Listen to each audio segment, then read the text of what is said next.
তো বন্ধুরা ফাইনালি চলে এসেছি সেই গুড়গ্রাম। তো শিব মন্দির জানো যে প্রতি বছর না এবছরও সেই শঙ্কর মিউজিক এসে গেছে। তো আজ 2 বছর এখানে বর্মন মিউজিক এসেছিলো, তো এবছর চেঞ্জ করে শঙ্কর মিউজিক নিয়ে এসেছে। আর তোমরা তো জানো এখানে আগের বারে শঙ্কর মিউজিকে 21-18 টেস্টিং হয়েছিল, আর এখন এসেছে নতুন সেট আপ। বন্ধুরা এটা হচ্ছে 18-15 সেট আপ। তো এটা নতুন এসেছে, এই কদিন আগে বেরিয়ে এসেছে ক্যাবিনেট সেন্টার থেকে, ম্যাক্স ক্যাবিনেট থেকে।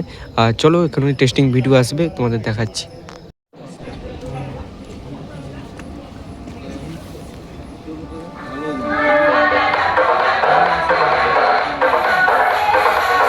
শঙ্কর মিউজিক প্রেজেন্ট চণ্ডীপুর থেকে। আরে আমাকে লোকে টিকিট কেটে দেখে, আমি আবার কাকে টিকিট কেটে দেখতে যাবো? এসব বেকার করছে।